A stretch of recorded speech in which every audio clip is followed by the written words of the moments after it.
नमस्कार, GK India में आप सभी का स्वागत है। मेरा नाम है नीतीश और आज की इस वीडियो में अर्थात 4 अप्रैल 2022 में जानेंगे करंट अफेयर्स की सीरीज में आज के 20 महत्वपूर्ण वीवीआई करंट अफेयर्स जो आगामी प्रतियोगी परीक्षा के लिए बहुत ही वीवीआई है। जैसा कि आप थंबनेल में पढ़ सकते हैं, हाल ही में कौन 100 अरब डॉलर की नेटवर्थ के साथ एशिया के सबसे अमीर व्यक्ति के साथ-साथ दुनिया के 10वें सबसे अमीर व्यक्ति बन गए हैं। यानी कि कौन से वे भारतीय ही हैं। ये भारतीय हैं, कौन है मैं नाम बताऊँगा आगे, बने रहिए वीडियो पर। उसके बाद सेकंड एक और क्वेश्चन मैंने थंबनेल में डाला हुआ है, किस शहर का नाम बदलकर पंचाल नगर करने की मांग की जाए और किसने की है, ये सारे बताऊँगा। लेकिन सबसे पहले चलते हैं, स्टार्ट करते हैं 1 नंबर क्वेश्चन से। फर्स्ट क्वेश्चन है, हाल ही में धार्मिक विवाद को लेकर चर्चित राज ठाकरे किस पार्टी के प्रमुख हैं? मैं यहाँ पे बता दूँ धार्मिक विवाद क्या है। बशर्ते है कि जैसे मस्जिदों में साउंड बजता है ना, तो इसी को लेकर इन्होंने टिप्पणी की है कि मस्जिद में जो साउंड बजता है तेज़ आवाज़ में, उसको कम किया जाए। नहीं तो हम भी मतलब मंदिरों में तेज़ आवाज़ में साउंड को बजाएँगे। इसी के लिए विवादों में आ गए हैं, ठीक है? मंदिर मस्जिद को लेकर। तो यहाँ पे बता दूँ यहाँ पे राज ठाकरे आ रहा है नाम, तो राज ठाकरे का संबंध मैं इनको बता दूँ, उद्धव ठाकरे के छोटे यानी महाराष्ट्र के जो वर्तमान में मुख्यमंत्री है उद्धव ठाकरे, उन्हीं के भाई हैं राज ठाकरे। और राज ठाकरे और उद्धव ठाकरे के पिता का नाम था बाल ठाकरे। बाल ठाकरे के दोनों पुत्र हैं और वर्तमान में राज ठाकरे के भतीजे यानी उद्धव ठाकरे के पुत्र महाराष्ट्र के स्वास्थ्य मंत्री भी है। तो इस सब है। तो यहाँ पे राज ठाकरे मतलब थोड़ा राजनीतिक दल में सर्वश्रेष्ठ परिवार से आते हैं, इस वजह से थोड़ा चर्चा में आ गए। और यहाँ पे आ रहा है तो किस पार्टी के प्रमुख है? तो यहाँ पे किस पार्टी ने ये घोषणा की है, यानी राज ठाकरे ने घोषणा किया। और किस पार्टी के प्रमुख है? तो महाराष्ट्र नवनिर्माण सेना के प्रमुख है। और इन्होंने ही धार्मिक विवाद छेड़ा है, जिसकी वजह से थोड़ा विवाद चल रहा है। तो इस वजह से चर्चा में आ गए हैं कि किस राजनीतिक दल से संबंध रखते हैं। नेक्स्ट क्वेश्चन आता है, रूस यूक्रेन युद्ध में रूस का समर्थन करने वाले प्रधानमंत्री शेख हसीना किस देश के प्रधानमंत्री है? यानी शेख हसीना जो प्रधानमंत्री है, यहाँ पे राइट आंसर होगा बांग्लादेश। बांग्लादेश की प्रधानमंत्री का नाम शेख हसीना है, ठीक है? तो यहाँ पे शेख हसीना ने रूस यूक्रेन युद्ध में रूस का समर्थन किया है, क्योंकि उन्होंने इसका रीज़न भी बताया। 1971 के युद्ध में, यानी जब बांग्लादेश आज़ाद हुआ था, जब भारत आज़ाद करा रहा था, उस समय अमेरिका पाकिस्तान का मित्र हुआ करता था, ठीक है? तो पाकिस्तान के मतलब मित्रता के नाते उसने अमेरिका ने यानी भारत के खिलाफ और बांग्लादेश के खिलाफ, यानी दोनों, क्योंकि भारत बांग्लादेश को आज़ाद कराने के पक्ष में था, ताकि यहाँ पे जो मानवीय संकट आ रहा है वो ख़त्म हो जाए। और उस समय में क्या हुआ कि अमेरिका ने आक्रमण करने की मतलब वहाँ पे अपना सेना भेज दिया था बंगाल की खाड़ी साइड से। लेकिन क्या हुआ, वहाँ पे रूस ने बचाव किया था और यहाँ पे बांग्लादेश को विजय दिलाया था। इस वजह से इन्होंने कहा कि रूस ने मुझे संकट के समय में साथ दिया, इस वजह से मैं भी उनको समर्थन करता हूँ। क्यों समर्थन किया? जायज़ बात है कि इसने समर्थन किया भी है। और इन्होंने एक रीज़न भी बताया कि वोटिंग नहीं किया, यानी रूस के खिलाफ जो वोटिंग था उसमें नहीं किया वोटिंग, ठीक है? इसका रीज़न भी बताया कि वहाँ पे कोई मानवाधिकार से संबंधित नहीं था, सिर्फ़ एक देश के खिलाफ था। इस वजह से उन्होंने वोटिंग रूस के खिलाफ में मतलब समर्थन किया और उसके खिलाफ कोई भी टिप्पणी नहीं की। नेक्स्ट क्वेश्चन आता है यहाँ पे, 3 अप्रैल 2022 को पाकिस्तान के विपक्षी दलों द्वारा प्रधानमंत्री इमरान खान के खिलाफ अविश्वास प्रस्ताव लाया गया, वह किस पार्टी से संबंध रखते हैं? यानी प्रधानमंत्री इमरान खान का संबंध किस पार्टी से है, ठीक है? यहाँ पे अभी पाकिस्तान में राजनीतिक संकट बहुत गहरा चुका है, यहाँ पे बहुत तरह की प्रॉब्लम आ गई है और यहाँ पे राजनीतिक उलटफेर बहुत ज़्यादा अभी देखने को मिल रहा है। लेकिन मैं आप लोगों को यहाँ पे देखिए, बहुत सारी चीज़ यहाँ पे उलटफेर होने वाला है, इस वजह से कई बार क्वेश्चन का आंसर भी बदल जाएगा और क्वेश्चन भी बदल जाएगा। लेकिन फिर भी मैं आप लोग को अपडेट देता रह रहा हूँ, इस वजह से यहाँ पे मैंने क्वेश्चन बताया। इनका संबंध किस पार्टी से है, ठीक है? तो यहाँ पे देखिए, पाकिस्तान पीपुल्स पार्टी, अर्थात पाकिस्तान पीपुल्स पार्टी को यहाँ पीपीपी भी कहते हैं, ठीक है? आप लोग देखिएगा, न्यूज़ में सुनिएगा तो यहाँ पर ध्यान दीजिएगा। उसके बाद पाकिस्तान मुस्लिम लीग नवाज़, यहाँ पे मैं आप लोगों को बता दूँ, पीएमएल पीएमएल और उसके बाद डॉट देकर एन, यानी पाकिस्तान मुस्लिम लीग नवाज़, यहाँ पे पीपीपी पाकिस्तान पीपल्स पार्टी, और यहाँ पे पीटीआई बोलता है, तहरीक-ए-इंसाफ को पीटीआई कहा जाता है शॉर्ट में। तो पाकिस्तान के प्रधानमंत्री इमरान खान का संबंध तहरीक-ए-इंसाफ पार्टी से है। और उसके बाद में नेक्स्ट क्वेश्चन आता है, 3 अप्रैल 2022 को पाकिस्तान के प्रधानमंत्री ने देश के राष्ट्रपति से संसद भंग करने की सिफारिश की। उस राष्ट्रपति का क्या नाम है? मैं आप लोग को बता दूँ, वर्तमान में पाकिस्तान में राजनीतिक संकट गहरा चुका है, क्योंकि क्या है कि इमरान खान के खिलाफ जो उनका गठबंधन की सरकार था, उसमें क्या हुआ कि उनके सहयोगी दल से जो गठबंधन में उनके शामिल था, यानी पीटीआई के गठबंधन में जो शामिल था, उसमें से कुछ गठबंधन तो अलग हो गया और विपक्ष का जो वहाँ पे विपक्षी गठबंधन है वो थोड़ा मजबूत हो गया। यानी अगर अविश्वास प्रस्ताव पारित किया जाता तो क्या होता कि वो निश्चित रूप से हार जाते। लेकिन यहाँ पे क्या हुआ है कि ये बार-बार विदेशी साजिश का आरोप लगाते रहे हैं। प्रधानमंत्री जो इमरान खान है पाकिस्तान के, उन्होंने बार-बार विदेशी साजिश का आरोप लगाया और उसी साजिश के आरोप पर पाकिस्तान के जो नेशनल असेंबली यानी वहाँ की जो संसद है, वहाँ के संसद को नेशनल असेंबली कहा है। नेशनल असेंबली के डिप्टी स्पीकर कासिम सूरी जो है, उन्होंने क्या किया है कि संसद भंग कर दिया। अब यहाँ पे क्या हुआ कि मामला संसद भंग कर दिया और फिर इन्होंने क्या किया, प्रधानमंत्री इमरान खान ने राष्ट्रपति के पास लोकसभा भंग करने की यानी वहाँ की संसद को भंग करके नया मतलब प्रधानमंत्री चुनाव कराने का ऐलान किया है। मगर क्या है कि विपक्षी दल सुप्रीम कोर्ट पहुँच गया है। अब यहाँ पे चेंजिंग बहुत सारे होगा, अभी क्या-क्या न्यूज़ आते रहेगा वो 1-2 दिन में फिर आप लोग को अपडेट करता रहूँगा कि क्या-क्या हो रहा है। तो यहाँ पे आ रहा है कि सिफ़ारिश की उस राष्ट्रपति का नाम क्या है? यानी पाकिस्तान के राष्ट्रपति का क्या नाम है? अ, मतलब जो राष्ट्रपति मतलब प्रधानमंत्री ने देश के राष्ट्रपति से संसद भंग करने की सिफ़ारिश की, यानी उस राष्ट्रपति को बोले कि आप संसद भंग कर दीजिए, क्योंकि राष्ट्रपति को ही अधिकार है संसद भंग करने का। और राष्ट्रपति किसकी सिफ़ारिश पे करते हैं? प्रधानमंत्री की सलाह पर, ठीक है? मतलब प्रधानमंत्री की सिफ़ारिश पर। तो उस राष्ट्रपति का क्या नाम है? तो यहाँ पे राइट आंसर होगा, यहाँ पे मैं आप लोग को बहुत सारे क्वेश्चन के एक ही बार में जवाब बता दिया हूँ, आगे इसमें से क्वेश्चन ही आने वाला है। तो यहाँ पर राइट आंसर होगा डॉक्टर आरिफ अलवी। आरिफ अलवी पाकिस्तान के राष्ट्रपति हैं और प्रधानमंत्री इमरान खान हैं वर्तमान में। लेकिन कभी भी उनको इस्तीफ़ा देना पड़ सकता है, क्योंकि वहाँ पे अभी बहुत ज़्यादा राजनीतिक संकट गहरा चुका है। और एक और देश में संकट गहराया हुआ है, वहाँ पे किस चीज़ का संकट है? आर्थिक संकट, वहाँ राजनीतिक संकट नहीं। अगर मैं आप लोगों को बताऊँ कि वर्तमान में राजनीतिक संकट किस देश में गहराया हुआ है, तो पाकिस्तान, और आर्थिक संकट किस देश में गहराया हुआ है? तो श्रीलंका। इससे संबंधित आगे क्वेश्चन आने वाला है, मैं उसके बारे में टिप्पणी आगे करता हूँ। फिर आ रहा है कि 3 अप्रैल 2022 को पाकिस्तानी संसद में जो अविश्वास प्रस्ताव लाया गया, उस संसद भवन को किस नाम से जाना जाता है? जैसा कि मैंने कुछ ही समय पहले बताया कि जो पाकिस्तानी संसद में भवन में अविश्वास प्रस्ताव लाया गया, उस संसद भवन को किस नाम से जाना जाता है?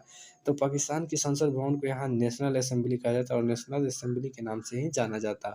और उसी में अविश्वास प्रस्ताव लाया गया, लेकिन वहाँ के डिप्टी स्पीकर कासिम सूरी ने विदेशी साजिश का आरोप लगाकर किसके तहत, मतलब वहाँ पे थी जो अविश्वास प्रस्ताव, उसको खारिज कर दिया, विदेशी साजिश। यहाँ पे ये भी इसके बारे में क्वेश्चन आने वाला है, तो आप लोग ध्यान दीजिएगा। तो किस नाम से जाना जाता है? National assembly. उसके बाद नेक्स्ट क्वेश्चन आता है 3 अप्रैल 2022 को पाकिस्तान के डिप्टी स्पीकर कासिम सूरी, यहाँ पे देख लीजिए किसने भंग किया? डिप्टी स्पीकर कासिम सूरी, वहाँ के स्पीकर नहीं, डिप्टी स्पीकर, यानी जो सेकंड स्थान होता है, मतलब उपाध्यक्ष कह सकते हैं, ने सरकार के किस आरोप के आधार पर विपक्ष द्वारा लाए गए अविश्वास प्रस्ताव को मतलब असंवैधानिक बताकर खारिज कर दिया। किस आरोप के आधार पर? बार-बार एक क्वेश्चन आएगा, बहुत भी है, एक क्वेश्चन का आंसर चेंज भी नहीं होने वाला है, ठीक है? किस आरोप के आधार पर? तो विदेशी साजिश, यहाँ राइट आंसर होगा विदेशी साजिश। प्रधानमंत्री अपने भाषण में, यानी प्रधानमंत्री इमरान खान कई बार अपनी भाषण में विदेशी साजिश का आरोप लगाया, जो किस देश पे लगाया? यूएसए। यूएसए के मतलब कि यूएसए पर लगाया है कि ये लोग अमेरिका की कठपुतली बनते हैं, यानी विपक्ष को बोला है कि ये लोग अमेरिका की कठपुतली, हम अमेरिका की कठपुतली नहीं है, तो उन्होंने मुझे विदेशी मतलब साजिश के तहत मुझे हटा रहे हैं, ठीक है? और उसके बाद में नेक्स्ट क्वेश्चन आ रहा है 3 अप्रैल 2022 को किस देश की सरकार ने संसद भंग कर दिया है? यानी जैसे ही वहाँ पे अविश्वास प्रस्ताव खारिज हुआ, उसके बाद प्रधानमंत्री इमरान खान ने क्या हुआ कि राष्ट्रपति को संसद भंग करने की सिफारिश दी, मतलब दी। उसके बाद में राष्ट्रपति ने तुरंत संसद भंग करने की मंजूरी प्रदान कर दी, यानी संसद भंग करके फिर से नया मतलब फिर से संसदीय चुनाव कराने के लिए। तो किस देश के यहाँ पे जो संकट है? तो ये पाकिस्तान हो गया, पाक। यहाँ पे राइट आंसर पाकिस्तान होगा, सी। उसके बाद नेक्स्ट क्वेश्चन आता है यहाँ पे 2 अप्रैल 2022 को किस देश में आर्थिक संकट के कारण देश में आपातकाल लागू कर दिया गया है? जैसा कि मैंने कुछ समय पहले बताया कि आर्थिक संकट, तो श्रीलंका आंसर होगा। श्रीलंका में अभी आर्थिक संकट बहुत गहरा गया है। श्रीलंका के बारे में मैं एक अलग वीडियो बनाने वाला हूँ, जल्द ही आप लोगों को जारी कर दूँगा। उसमें बहुत सारे क्वेश्चन मिलेंगे, क्योंकि श्रीलंका में बहुत तरह की समस्या उत्पन्न हुआ है। वहाँ देश में एक प्लस वहाँ के राजपक्षे परिवार है शक्तिशाली, यानी एक ही परिवार से देश के कृषि मंत्री, राष्ट्रपति, प्रधानमंत्री, खेल मंत्री, उसके बाद वित्त मंत्री, सब एक ही परिवार से कैसे बना, क्यों, कौन है ये लोग, ठीक है? इन सभी के बारे में मैं आप लोग को बताऊँगा कि यहाँ पे चले किस देश में आर्थिक संकट या देश में आपातकाल लागू कर दे श्रीलंका। वहीं पाकिस्तान में किस संकट, वहाँ पे राजनीतिक संकट है, वहाँ पे आर्थिक संकट है लेकिन अभी उतना ज़्यादा गंभीर नहीं हुआ है, ठीक है। लेकिन मेन अभी संकट वहाँ राजनीतिक संकट है, तो इस वजह से पाकिस्तान में राजनीतिक संकट और अफ़गानिस्तान में यहाँ पे आर्थिक संकट कह सकते हैं, ठीक है। और उसके बाद नेक्स्ट क्वेश्चन आता है, आईसीसी महिला विश्व कप 2022 के फाइनल मुकाबले में इंग्लैंड को हराकर 7वीं बार कौन-सा टीम विजयी हुआ? यानी आईसीसी जो विश्व कप महिला विश्व कप हो रहा था, उसका फाइनल मुकाबला यहाँ पे मतलब फाइनल मुकाबला हो चुका है, यानी इसका परिणाम आ चुका है कि इसमें महिला विश्व कप का फाइनल मुकाबला किसने जीता। यानी किसको हराया है, उपविजेता कौन हुआ? इंग्लैंड। किसको हराया गया है? इंग्लैंड को। और कौन विजेता हुआ? ऑस्ट्रेलिया। ऑस्ट्रेलिया 7वीं बार, यहाँ मस्ट वीवीआई कर लीजिएगा। महिला विश्व कप बहुत ज़्यादा वीवीआई हो जाता है, महिला से संबंधित क्वेश्चन बहुत बार एग्ज़ाम में आता है। तो ये 7वीं बार विजयी हुए ऑस्ट्रेलिया की टीम, ऑस्ट्रेलिया का महिला टीम, और महिला विश्व कप ही था। किस देश को हराया? इंग्लैंड को। ये भी बहुत ज़्यादा महत्वपूर्ण हो जाता है। उसके बाद नेक्स्ट क्वेश्चन है, हाल ही में भारत दौरे पर आए उस नेपाली प्रधानमंत्री का क्या नाम है? यानी भारत दौरे पर हाल ही में जो नेपाल के प्रधानमंत्री, उनका नाम क्या है? यहाँ पे देखिए केपी शर्मा ओली जो पहले प्रधानमंत्री थे, वर्तमान में नहीं है। डॉक्टर बाबूराम भट्टराई पहले राष्ट्रपति थे, वर्तमान में नहीं है। पुष्प कमल दहल जो पहले प्रधानमंत्री है और नेपाली कांग्रेस या शायद कम्युनिस्ट पार्टी के प्रमुख भी है, और शेर बहादुर नेपाली कांग्रेस के प्रमुख है, तो यही वर्तमान में वहाँ के प्रधानमंत्री है शेर बहादुर देउबा, ठीक है। इन्हें भी मतलब क्या हुआ कि अन्य दलों से समर्थन मिला हुआ है, इनके पूर्ण बहुमत की सरकार नहीं है लेकिन समर्थन वाले गठबंधन की सरकार है। उसके बाद में आप सपा के खिलाफ 16 वर्ष तक भूख हड़ताल करने वाले किस सामाजिक कार्यकर्ता को मणिपुर सरकार ने सम्मानित करने का ऐलान किया है? यानी 16 वर्षों तक भूख हड़ताल करने वाले। और क्या हुआ कि इसके पिछले मणिपुर विधानसभा चुनाव में इन्होंने चुनाव भी लड़ा था इस सामाजिक कार्यकर्ता ने, लेकिन और अपना पार्टी भी बनाया था और खुद मुख्यमंत्री उम्मीदवार था, लेकिन क्या कहूँ, मतलब ये सामाजिक कार्यकर्ता दूसरे को तो जिता नहीं पाया लेकिन खुद तीसरे नंबर पर थे, इनसे आगे तो नोटा निकल गया था। और इनकी वोटों की संख्या भी 90 के लगभग में था, यानी 100 के आंकड़ा भी नहीं पार कर पाए। यानी 16 वर्ष तक भूख हड़ताल की लेकिन फिर भी ये नहीं कर पाए, तो थोड़ा आप लोग नाम याद रखिएगा, इंटरेस्टिंग हो जाता है इनके बारे में कहानी। इनका नाम है इरोम शर्मिला, एक महिला है, ठीक है। इन्होंने लगभग 16 वर्ष तक भूख हड़ताल प्रति ये नाक के द्वारा कैसे तो भोजन करती थी, वहीं से मतलब पाइप के माध्यम से भोजन थोड़ा बहुत करती थी, और यानी भूख हड़ताल पर थी वैसे ही पानी-वानी ये थी ग्रहण करती थी। लेकिन 2000 मतलब इसके पिछले विधानसभा चुनाव जो मणिपुर हुआ था, उसी में इन्होंने क्या हुआ भूख हड़ताल को समाप्त कर और अपना राजनीतिक पार्टी बनाकर राजनीतिक चुनाव में उतरी थी। तो यहाँ पे क्या हुआ, परिणाम यह हुआ कि उनका कोई भी गठबंधन का तो चुनाव जीत नहीं पाया, लेकिन ये खुद चुनाव लड़ी थी, उसमें इनको तीसरे नंबर पर स्थान पाया था, वो भी 90 वोट मात्र मिला था, तो तीसरे नंबर इनसे आगे नोटा हो गया था, ठीक है। तो थोड़ा-सा आप लोग समझ सकते हैं क्या स्थिति है। और उसके बाद में आईसीसी महिला विश्व कप क्रिकेट जो मैंने अभी हाल ही में बताया, उसका फाइनल मुकाबले का आयोजन कहाँ किया गया है? आईसीसी महिला विश्व कप क्रिकेट 2022 का फाइनल मुकाबले का आयोजन न्यूजीलैंड में किया गया था, ठीक है। इसका आंसर नोट कर लीजिए, मस्ट वीवीआई है। यहाँ पे फाइनल मुकाबला कहाँ हुआ? तो न्यूजीलैंड हो गया। और उसके बाद नेक्स्ट क्वेश्चन आता है, किस देश ने स्पुतनिक वी कोविड-19 वैक्सीन की दुनिया के पहले नेज़ल वैक्सीन यानी नेज़ल वर्जन, ठीक है, दोनों कह सकते हैं, नेज़ल वर्जन या नेज़ल वैक्सीन अर्थात नाक से दी जाने वाली वैक्सीन, यानी सुई की इसमें कोई उपयोग नहीं किया जाएगा, यानी नाक से जो स्प्रे किया जाता है उस टाइप से यहाँ पे वैक्सीन देने का। तो दुनिया देखिए भारत में भी बन चुका है, लेकिन स्पुतनिक वी कोविड के बारे में होगा। स्पुतनिक वी कोविड-19 वैक्सीन, स्पुतनिक वी कोविड-19 वैक्सीन किस देश की वैक्सीन है, ठीक है? तो यहाँ पे रूस हो जा रहा था, रूस आंसर इसका होता है। लेकिन यहाँ पे आ रहा है कि मतलब इस देखिए इसको बहुत सारे देशों ने मान्यता दे दिया है, स्पुतनिक भी है ना, बहुत सारे देशों ने इसको मान्यता दिया है। अर्थात पहली नेज़ल वैक्सीन कहाँ पे फिर बनाए तो रूस ही इसका आंसर होगा, ठीक है? इसमें डाउट नहीं होना चाहिए। उसके बाद नेक्स्ट क्वेश्चन आता है, किस देश में आर्थिक संकट के कारण भारत ने भेजे जाने वाले 3 लाख टन, यहाँ पे 3 लाख टन होगा, सॉरी यहाँ पे 3 लाख टन कर दीजिएगा। 3 लाख टन चावल के पहले के हिस्से के रूप में 40,000 टन चावल का निर्यात किए हैं। यानी भारत ने आर्थिक संकट के कारण वहाँ 3 लाख मतलब 3 लाख टन चावल भेजने का फैसला किया है, यानी ऐलान किया है, ठीक है। लेकिन उसके पहले हिस्से के रूप में 40,000 टन चावल तुरंत वहाँ पे भेजना ज़रूरी है, क्योंकि वहाँ आर्थिक संकट बहुत ज़्यादा गहरा चुका है, देश में आपातकाल लग चुका है और विभिन्न तरह के प्रदर्शन हो रहा है, राष्ट्रपति भवन पर हमला करने की कोशिश की जा रही है, और वहाँ की मतलब जो सत्ताधारी पार्टी है वहाँ पे एक ही परिवार का कब्ज़ा, इस वजह से वहाँ पे उस परिवार को ख़त्म करने यानी सत्ता से हटाने के लिए बहुत ज़बरदस्त विरोध प्रदर्शन चल रहा है, ठीक है। तो वहाँ उसका राइट आंसर आप समझ ही होंगे कौन सा है, यहाँ राइट आंसर बांग्लादेश होगा। बांग्लादेश में ही अभी राजपक्षे परिवार के खिलाफ ज़बरदस्त आंदोलन चल रहा है, क्योंकि वहाँ डीजल पेट्रोल से लेकर खाने पीने के हर चीज़ की कमी हो गई है और देश आर्थिक आपातकाल की तरफ बढ़ गया।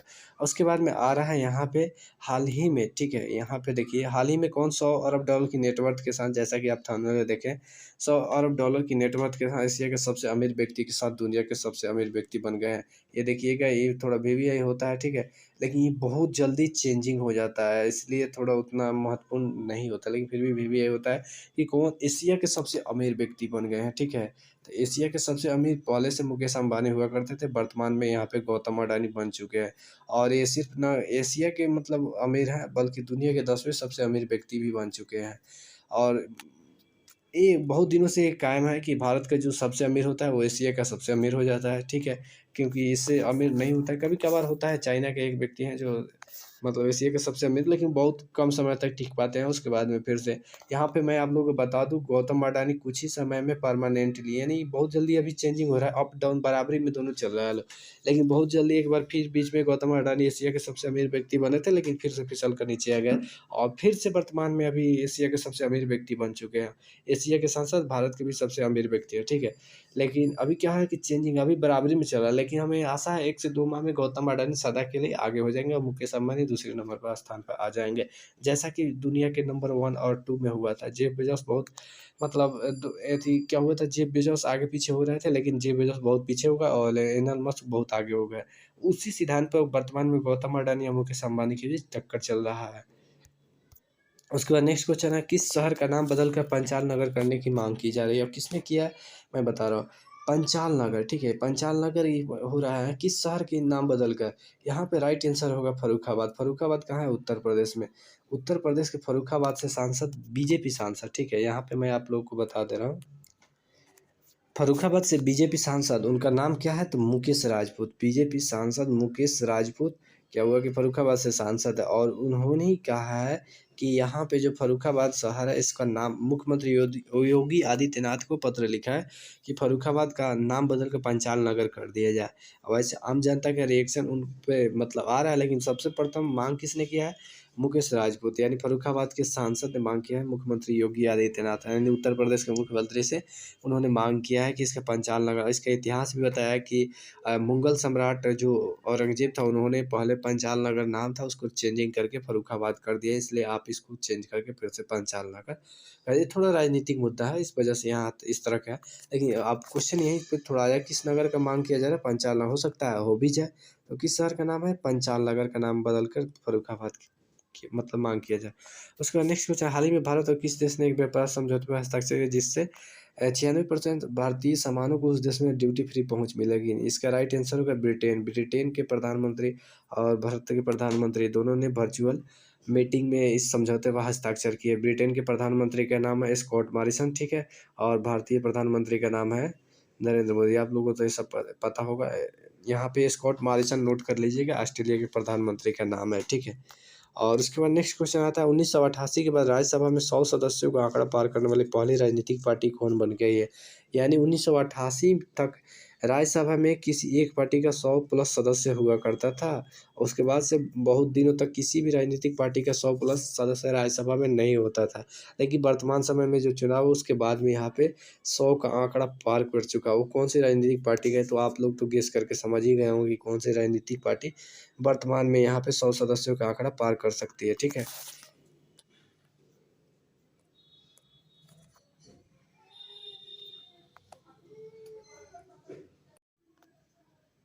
उसके बाद नेक्स्ट क्वेश्चन यहाँ पे आता है, कौन सी फिल्म रिलीज के पहले हफ्ते में 560 करोड़ रुपए की कमाई के साथ भारत में अब तक की दूसरी सबसे ज़्यादा कमाई करने वाली फिल्म बन गई है? यहाँ पे देखिए बहुत सारे फिल्म आ रहा है, द कश्मीर फाइल्स, RRR, ठीक है, अब मोदी स्टोरी, इनमें से कोई नहीं है, तो इसका राइट आंसर होगा RRR। RRR फिल्म में क्या है इसके बारे में मुझे नहीं पता, अगर आपको पता है, आपने फिल्म देखा है तो कृपया कमेंट करके बताइए, उसमें क्या हम भी जानना चाहते हैं उसमें क्या है, तो आप लोग प्लीज़ कमेंट करके ज़रूर बताइए। उसके बाद नेक्स्ट क्वेश्चन आता है, हाल ही में नेपाल के प्रधानमंत्री द्वारा भ्रमण किए गए काशी विश्वनाथ तीर्थ स्थल कहाँ स्थित है? यानी हाल ही में जो नेपाल के प्रधानमंत्री शेर बहादुर देउबा आए थे, भारत आए थे, शेर बहादुर देउबा, वो एक भ्रमण स्थल पे यानी काशी विश्वनाथ भ्रमण करने गए थे। ये काशी विश्वनाथ चर्चा में आ गया, तो ये कहाँ स्थित है? इसका राइट आंसर बनारसी होगा, ठीक है। वाराणसी कहाँ है? उत्तर प्रदेश में। उत्तर प्रदेश में ये भ्रमण किए हैं काशी विश्वनाथ धाम का, ठीक है। इसी के साथ आज का वीडियो से दोस्त, इसके साथ मैं एक और बात बता दूँ, आपका जो भी आपने क्वेश्चन देखा है सारे का आंसर मैंने नीचे में दे दिया है। आप चाहे तो आप इसको स्क्रीनशॉट ले सकते हैं या पीडीएफ डाउनलोड कर सकते हैं, ठीक है। इसके साथ ही आज के वीडियो सेशन समाप्त होता है। दोस्तों अगर आपको वीडियो पसंद है तो कृपया लाइक कीजिए, शेयर कीजिए, सब्सक्राइब करना बिल्कुल ना भूलें और आपका भी कोई राय सलाह सुझाव उसे कमेंट करके ज़रूर बताइए। तब तक के लिए मिलते हैं नेक्स्ट वीडियो में। जय हिंद।